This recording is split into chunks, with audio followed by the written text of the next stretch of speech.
to live with vitality, intention, and joy in this chapter of life and the ones ahead of us. I'm your host, Dvora Citron, registered nurse, National Board Certified Health and Wellbeing Coach, and Plant Strong Advocate.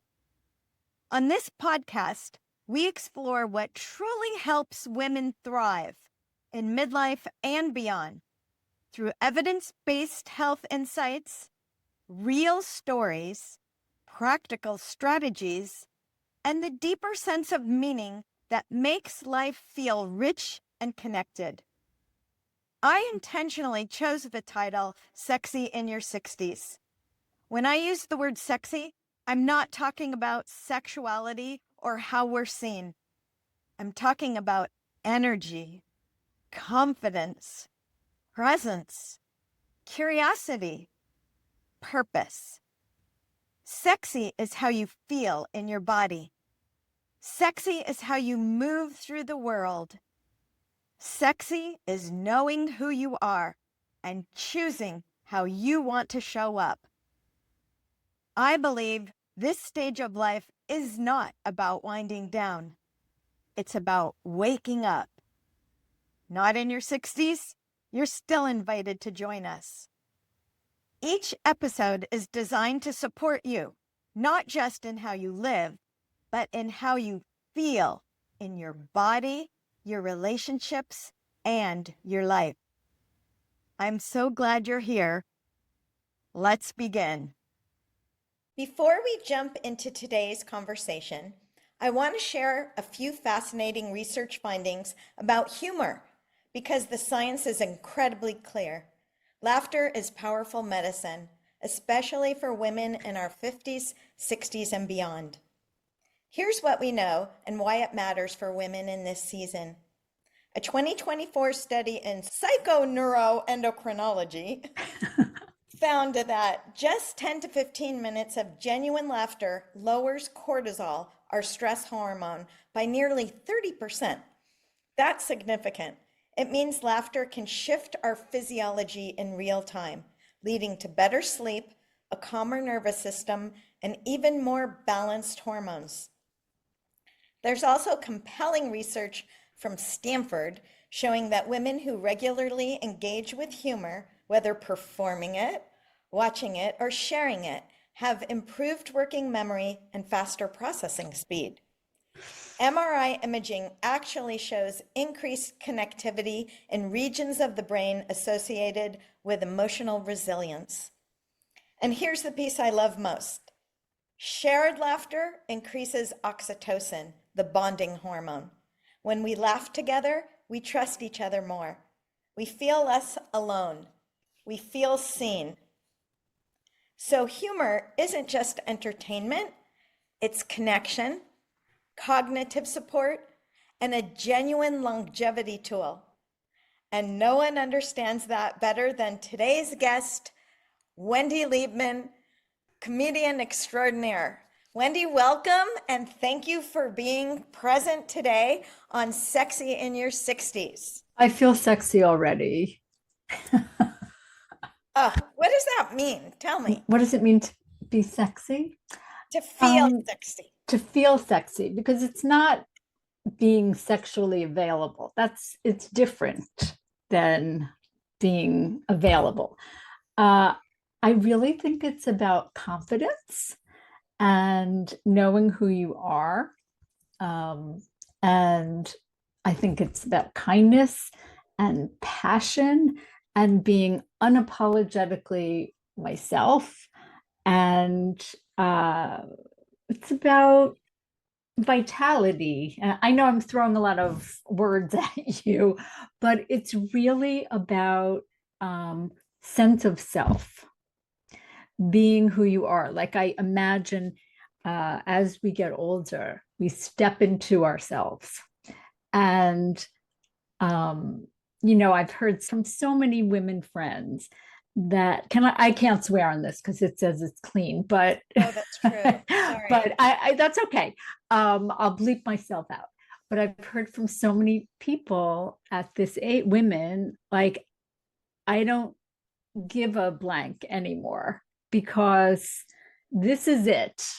And I am just going to say what I think at this point and have my own opinions and not care as much what other people are judging about me. So I really do see it's like putting yourself on, uh, like if your body were separate from your soul, like stepping into your body. And um, one of the things I know you probably have a lot of questions, but one of the things about doing stand up, because I've done stand up comedy for over 40 years, I used to slouch when I was on stage. I think I was trying to be Woody Allen, like kind of crouched over. And my mother pointed it out to me. And then she found a flyer in a classroom. She's an early childhood educator. So she's always taking classes and about early childhood education. And in one of the classrooms was a previous course on something called the Alexander technique. And have I talked to you about this before? We did mention that the Alexander technique, but describe it because it's a really great program.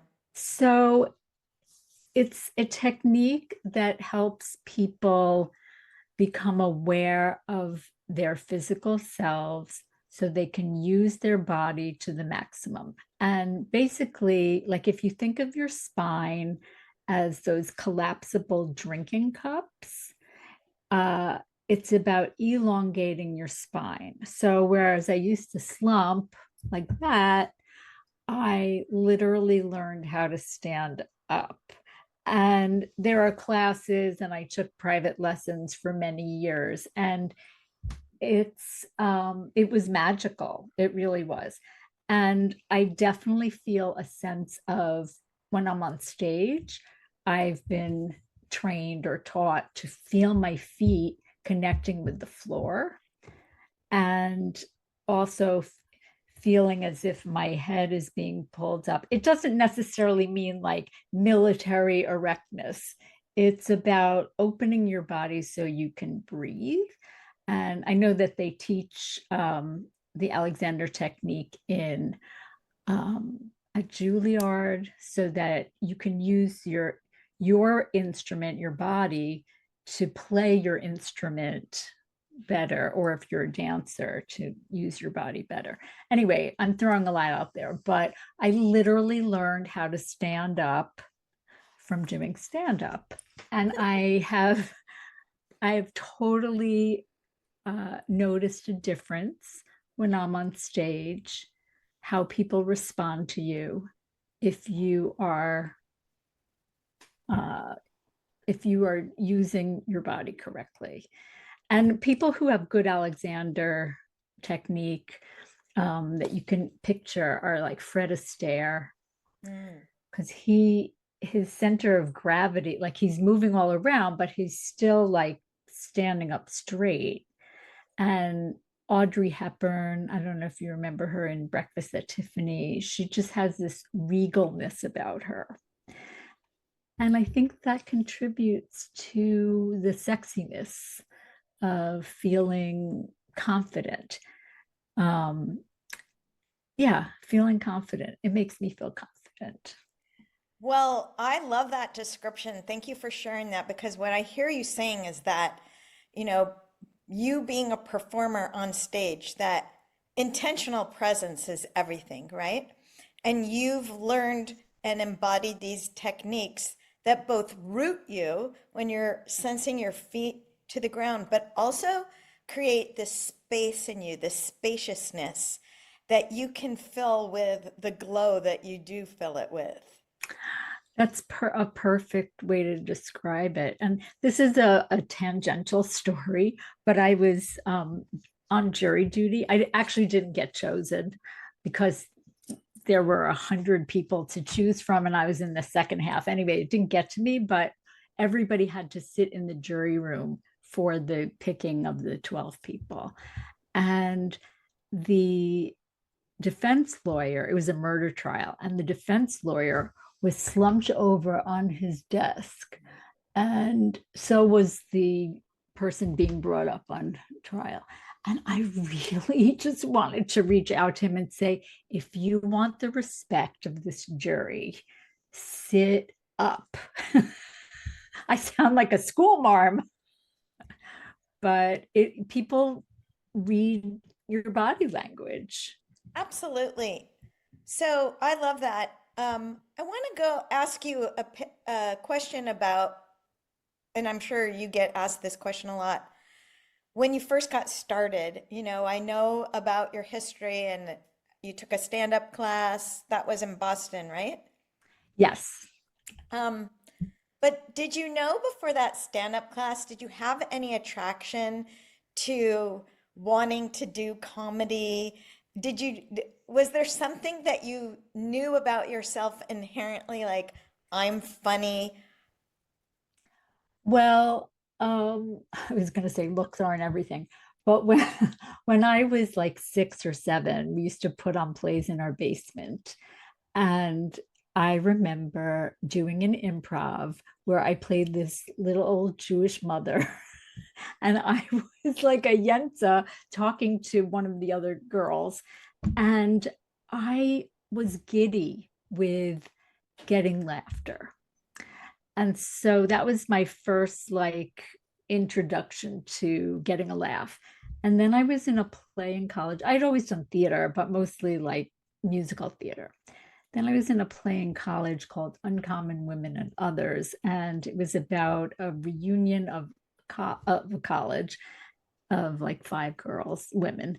And I was the one who said all the funny lines at the end of every scene. And Did you do that because they knew you could? no, I was just chosen for that part. Okay. And I that was really the first time as an adult that I was getting laughs on stage. And then I remember, but I was always very serious. Like I was studying to be a therapist and I took a lot of philosophy classes. But I was I wanted to be head of my dorm. And it was a process where I had to be chosen by a committee. And I remember making everybody in the meeting laugh. And I was told that it was my sense of humor that won me over.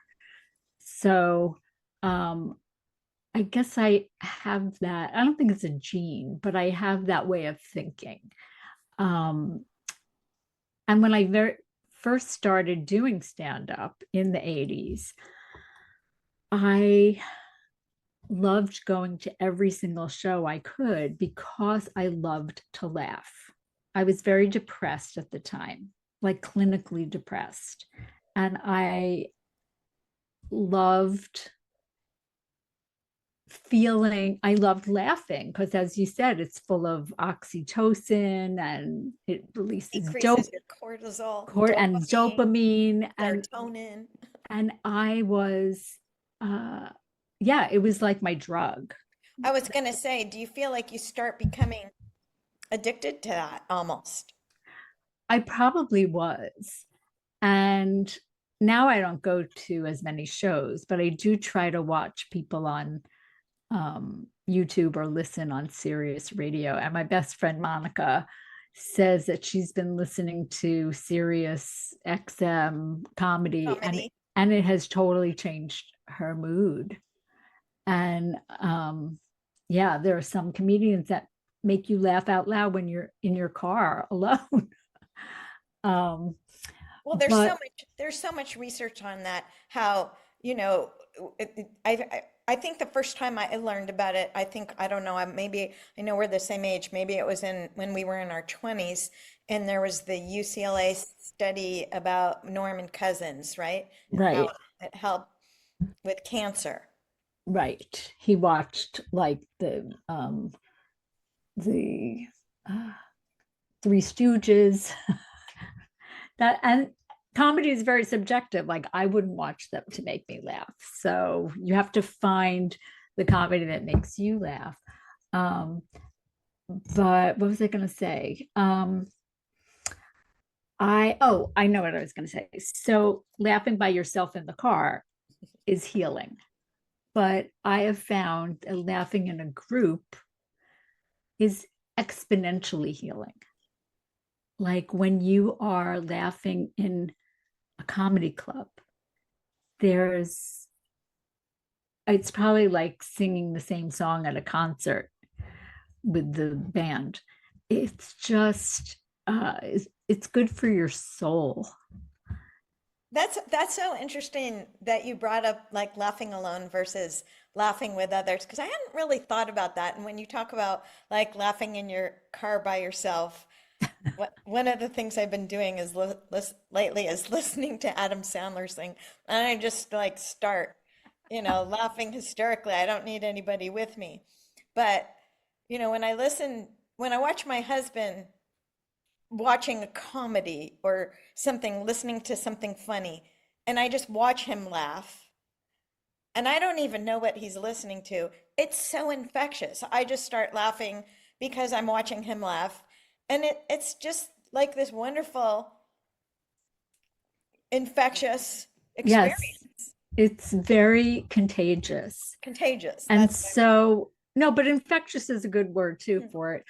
But so for a comedian, when there's a very high ceiling, the laughter dissipates. So the ideal place to perform is like in a bunker where the ceiling is very low. And yeah, that's interesting too. Like I wouldn't have thought of that. You have to think of it because you have to really know the science of humor, right? To right. be Yeah, exactly. Because I've performed outside and there's no what's the word, roll, you can't like get momentum okay. when you're outside, That's fascinating. so it's like starting from scratch each time. But I had a thought when I was saying how it feels so great to laugh with other people. So I was having a conversation the other day about an impersonators, like people who do there's a guy named Matt Friend who is really good political impersonator. And I just met a kid named Ryan Goldshire. It's so amazing. And he sounds just like all the people he's imitating.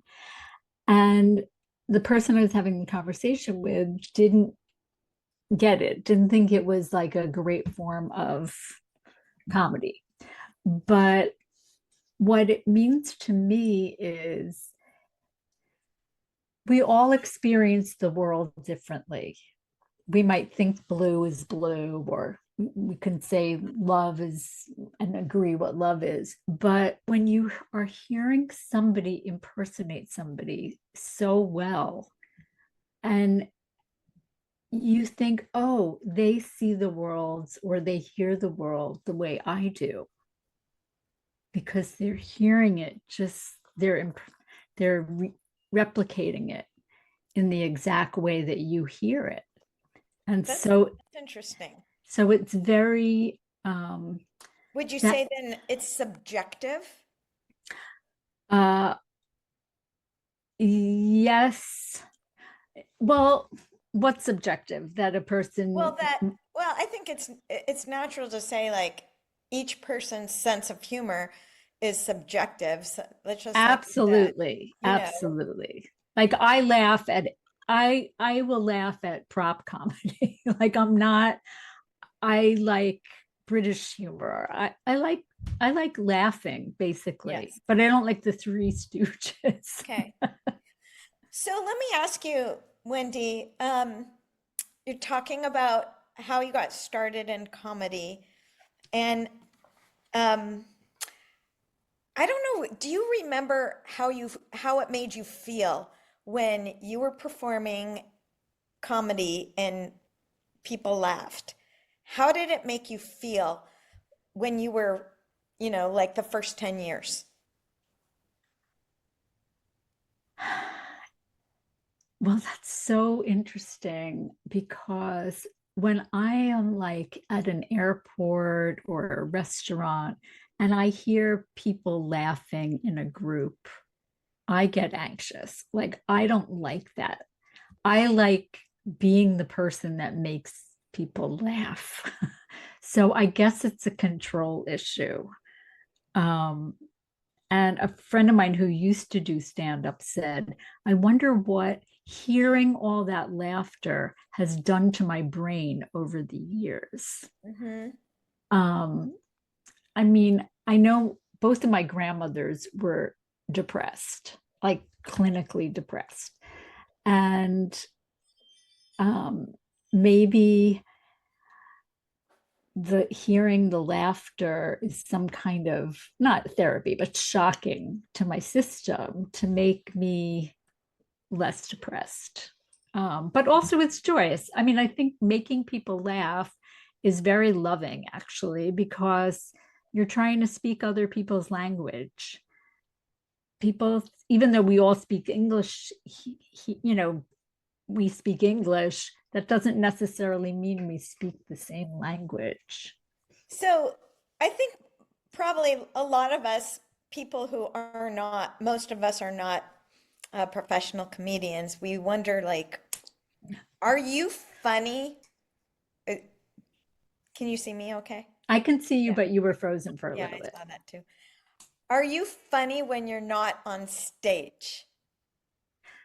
So I used to be when it wasn't my job. Like I was really funny all the time before it became like my job. And one of my closest friends is funny all the time, but she was a housewife. Like she didn't care about doing it. It just was who she was. Now I find I'm more observant, and my husband is the funny one. He makes me laugh all day. Okay. Um, my guess is you just have a, a genetic and biological kind of setup to accept humor, to generate humor. So if you're not the one generating it, you're looking for it and waiting for it. Maybe that's true. And also, I do this thing on my Facebook page where I present a prompt, a Mhm. joke writing prompt, like the hotel room was so small. And then I'll give three examples myself. How small was it? I could sleep and shower at the same time. And then 200 to 300 people will write their responses. And so I'm on for that time that I'm writing my joke prompt. And I really have to think in a certain way. I'm looking for the the funniest thing that my brain can muster, and it's almost competitive. Hmm. So, in terms of thinking in a certain way, I imagine that your style of comedy has evolved. And so I'm curious about that, but before you address that, how did you have such like I love your style of comedy. You have this very unique way of your intonation and pacing yourself. And I especially love the way you use silence. And I'm curious if you can speak to like, is that something that just developed for you intuitively? Or did you like, did you work on your style with intention? That's such a good question. So when I think any artist, if I can call myself a comedic artist, um, learns from the people around them, learns from their peers. And so when I was starting, it was the other comedians were Brian Kiley, who's my favorite comedian, Kevin Meaney, a guy named Don Gavin, Laura Keitlinger. And I heard the way they worked. And I remember one night thinking, I want to be just like Kevin Meaney and Don Gavin, where I don't leave room for silence. I don't want to be on stage where people are just looking at me. I want to keep the ball rolling. And so I would intentionally add taglines. That being said, as I've gotten older, I've gotten slower. I don't mean like dragging, but I have learned to take my time. So I think that speaks to sexy in your 60s is that I'm giving myself permission to take my time because I've proven that I can get a laugh and I know how to get it back if I don't feel like I'm on, so to speak, but I will allow myself those silences. And one of my jokes is that for my 22nd wedding anniversary, my husband gave me a book called The Power of Silence. But there really is I think Seinfeld even said the comedian is having a conversation with the audience, and part of that conversation is nothing, like the quietness. So it's almost like you're letting the audience breathe during that point. So they don't mind it either. But when I first started, I was like a jackhammer. I just wanted to get the words out there as fast as I could. Well, I think that as you evolve and you mature, you become more confident with yourself, then you see that silence as not an emptiness, but a presence in itself where you're giving space to let things settle. It's almost Exactly. even a space where you can connect. Um, and Exactly. and then everybody's like kind of waiting, right? It's exactly true, Dvora. And I mentioned my favorite comedian, Brian Kiley. He was Conan O'Brien's head writer for many years, and but he's done stand up for 40 years. And what I love about him is he's so funny. He has does one liners, and he's so funny that you can't wait to hear the next one. And I likened it to I once got a massage, and the woman would take her hands away every once in a while, and so I was always looking forward to what she did next. Okay. So I don't know what that analogy was about, but it's anticipating. Hmm. Um, there's there's beauty in that. But laughter is, as I mean, you said it all. It's great for your physical self, for your mental self, and for connecting with other people. And they say Yes, connecting is one of the most important things about aging. absolutely. I wonder if I can just back up a little because I'm curious. We all have, you know, a lot of different things that happen to us in our life, and lots of them are great, but lots of them are stressful and tragic. And I wonder if you can share any part, if you're willing to, if you have an example or even more than one, where humor has helped you get through a really challenging time in life or particular experience. Well, just empirical data. I remember performing after a breakup with somebody in the 80s, and I felt not desperate, but on edge. And maybe you could hear it in my throat. I was very sad and freaked out a little bit. And the audience responded even more to me then. So, I've bombed a couple of times, if you can believe it.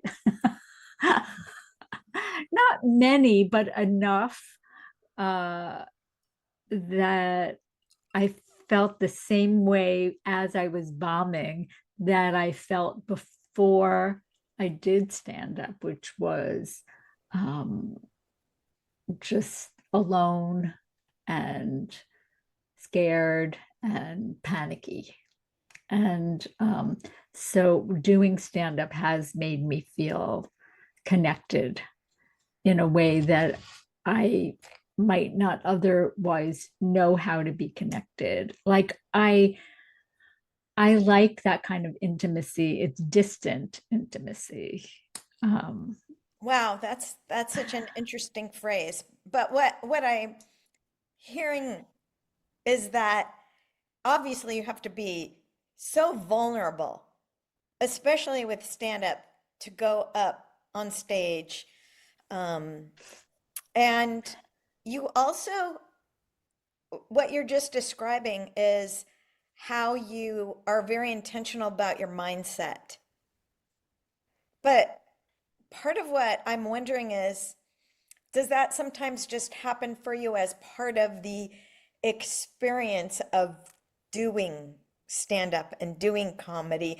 I'm kind of hearing that just kind of like throwing yourself into it, you're able to shift. yes. You mean, am I able to come out of whatever I'm feeling at that moment to? It sounds like when you were like when you're describing you were sad during this breakup, but you actually had a great performance. And did the experience of performing itself shift you emotionally and shift your mindset? It absolutely did. And there have been times recently where I haven't performed in a while. And I felt on edge, or not moody, but just I didn't feel right. And then I did a show. This happened a couple of times. And then I would do a show and I felt like I was back to homeostasis. Like that's exactly what I needed. I needed to get laughs or make people happy, or I don't know. At this point, like I really just want to make the audience laugh. So you, I mean, it's partly, um, it's, I'm not saying I'm just being there for that, for the audience, but um, I guess my goal has shifted. I used to want to be famous or on a sitcom. Now I just wish I had a self-loading dishwasher. No, now I just wish I had all my original teeth. Now I just wish that the audience leaves happier, lighter than they felt when they came in. Like I really am present. And that's another thing about being sexy in your 60s is being present and not, yeah. well, you're, I would love to hear more about your sense of connectivity now in your 60s as a comedian compared to before. And you've kind of been talking about it, but I wonder if you could talk about it specifically in that way. What's been, has there been a change in what it's been in how you've felt connected to your audience through the course of your profession? I see the audience now. I not physically, but also physically. Now I want the lights to be on. Mhm. I'll show up sometimes at a comedy club and the lights will be too bright and I can't see anything. Mhm. And I really like seeing the audience. Mhm. So, um, but I also metaphorically see them.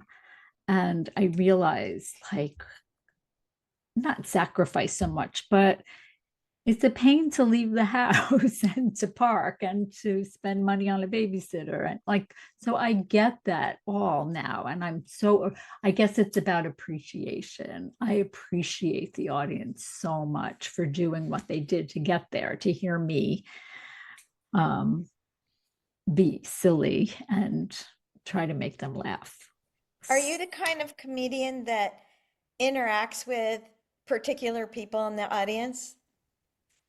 So that's a skill I have tried to learn over the years because some of my favorite comedians, um, Jimmy Brogan, Russell Peters, and Paula Poundstone, who is the absolute best at it, um, they interact with the audience. And the audience loves that because it makes them feel like the performer is not just reading a script of jokes. They're in the moment, their brain is the funny one, and they are getting a, a show for them. It's like, it's very personal. And so the audience loves that. And so I've tried to do that. I've gotten better. It's at first it was scary, but now I actually look forward to talking to the audience. I just think it's amazing how you embody so much courage and bravery in this role. Well, It's amazing. it's so funny that you say that because sometimes I'll go to a show that I'm not performing on and I'm like, how are they doing that? like, like I get the gravity of how scary that is and how yeah, how intense it is to do what I do. But it's almost like I'm driven to do it. I could have just been a funny kindergarten teacher or a funny advertising executive, but this is where my plinko landed doing stand up. And now sometimes if I'm nervous, Dvora, I'll think, I'll go through the Rolodex in my mind of all the times I've done this before. Okay. And I did it before, I can do it again. Um, I want to ask you a specific question, but what you just said made me think of another question. Do you ever, like, do you ever use telling yourself jokes as a strategy for getting ready or getting in the mindset or the mood? You mean tell myself jokes in the moment, like try to get myself to laugh at a like a regular joke that has been told before? Well, I guess what I'm thinking is in health coaching, and hopefully people do this even if they don't have a health coach. One of the practices I use with my clients are affirmations because affirmations are based on you say them in the present moment, but the purpose of them is to shift your mindset in a positive direction with intention. So I'm wondering if you have strategies that you use when you're preparing to get up there and be funny. So it's less psychological and more that, and I don't do it as much anymore, but I used to straighten the green room. Like I had like an OCD. I wanted everything to be, and I'm not like that at home, but in the green room, everything I wanted it like even and neat and things thrown away. And like I was very particular and I don't, and I always had to floss before a show, but it was less about what I was thinking. But I also want to say, as a health, as my health coach, because you were my health coach or are my health coach, um, I have learned so much from you about taking care of myself and wanting to be my best self. So, anybody who's listening, you're the best. And part of that is that you're open minded, which I think is very sexy. Thank you, Wendy. So let's switch roles for a minute, or Okay. just Oh, you want to be a comedian? well, well, okay. So we've established that we're both the same age. We're on sexy in your 60s here, so we're right in the that category.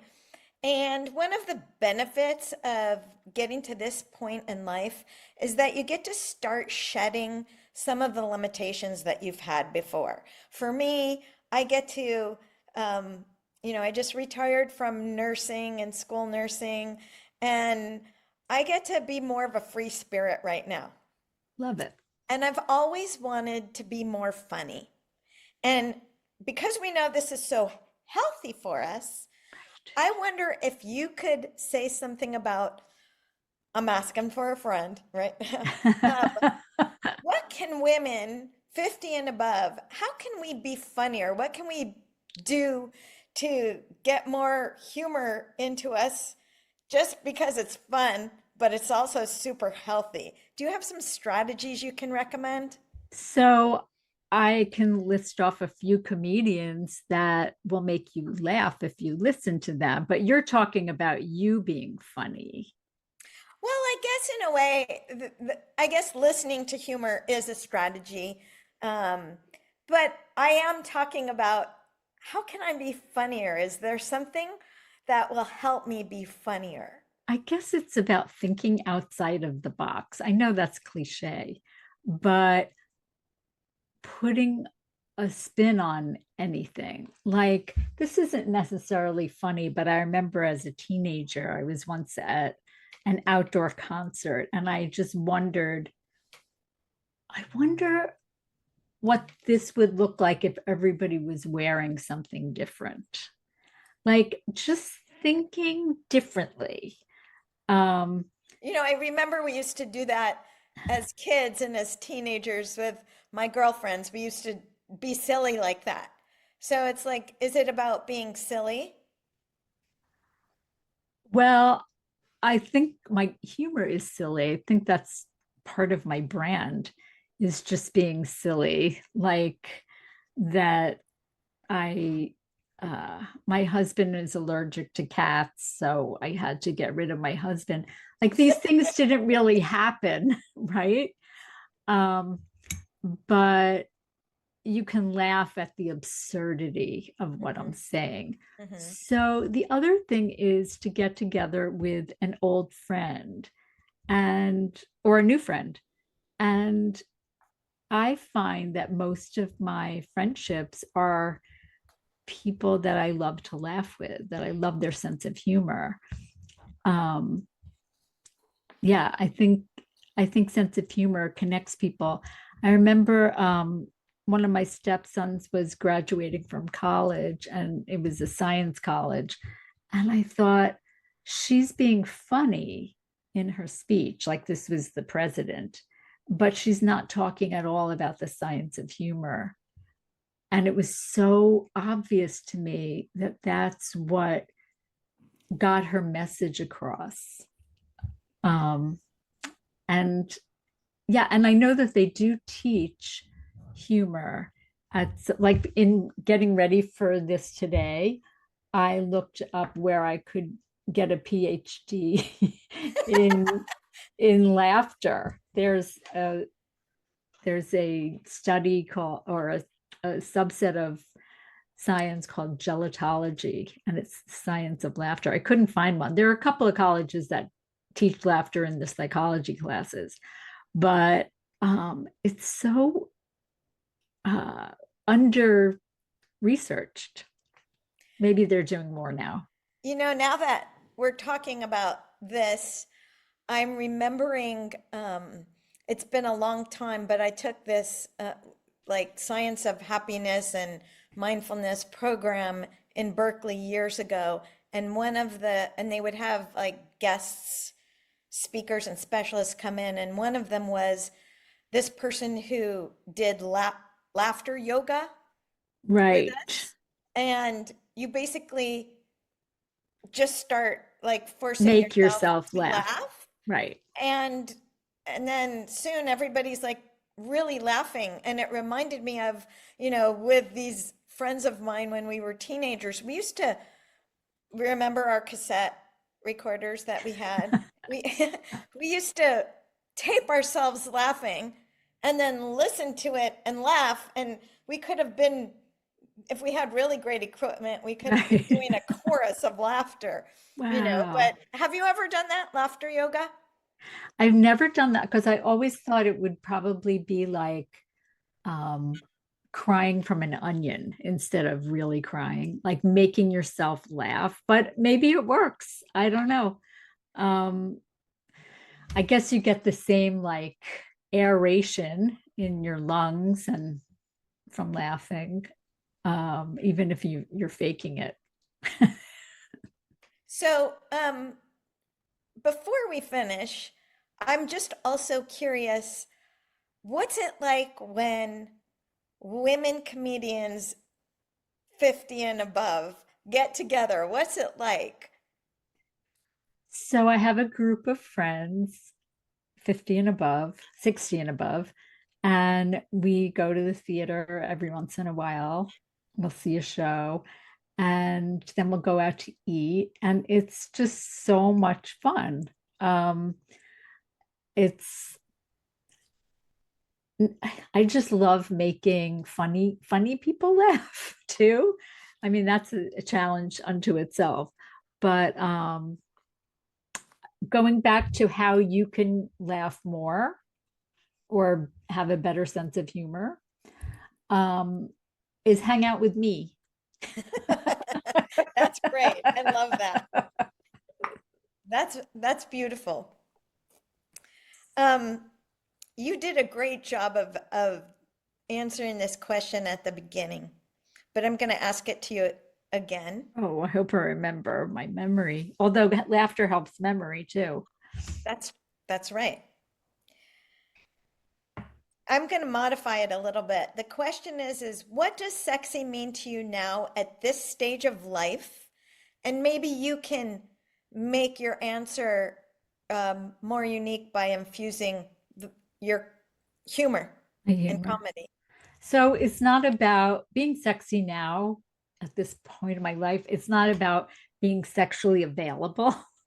It's more about being confident in my skin and unapolog wait, what's the word? Unapologetically. Unapologetically. It sounds like It does, supercalifragilisticexpialidocious. doesn't it? Unapologetically myself and just feeling cool, like easy. Like I don't mean easy sexually. I mean just being confident and passionate about life and being present. Is that succinct enough? I also wanted to read you this mug that I'm drinking out of. This is a quotation from Irma Bombeck, who I loved her writing. If you can't make it better, you can laugh at it.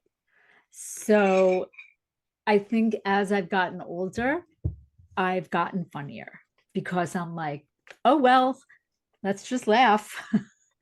I Some, think that is just a great takeaway that as we're aging, hopefully healthy and vibrant, that why not laugh at it? right. You, that's it. You can't do anything else. Why I not think laugh? as we are become aware of our mortality more, that we're freer to just go, okay, so let's laugh about it. So as we're aging and we get to shed those things that have been heavy and it's a time of our life where we can shed them. We have permission to, and even if we don't, we're going to do it anyways. That we invite more humor and laughter in our lives because why not? Exactly. Why not? Well, thank you so much, Wendy, for being with us. And Thank I hope I you. get the chance to invite you back and we have more to talk about. Anytime. And, I think what you're doing is so special, unique, and perfect for our culture and society that women need to feel empowered as we get older. Thank you. Mwah. Thank you for spending this time with us. If today's episode resonated with you, I invite you to take the next gentle step by downloading the Sexy in Your 60s Starter Guide, a free resource designed to help you reflect on what supports your energy, vitality, and sense of connection in this season of life. You'll find it linked in the show notes, or you can download it at slant2plants.com/starter-guide. You can explore more of my work, including health coaching, plant-forward nutrition, and resources for vibrant living at slant2plants.com. And that 2 is the number 2. And join the waitlist for Sexy in Your 60s signature coaching experience at sexyinyour60s.com. If this episode spoke to you, please consider following the podcast, leaving a review, or sharing it with someone who might need it right now. That's how these conversations continue to grow. Until next time, take care of yourself, stay curious, and stay boldly, beautifully sexy, exactly as you are.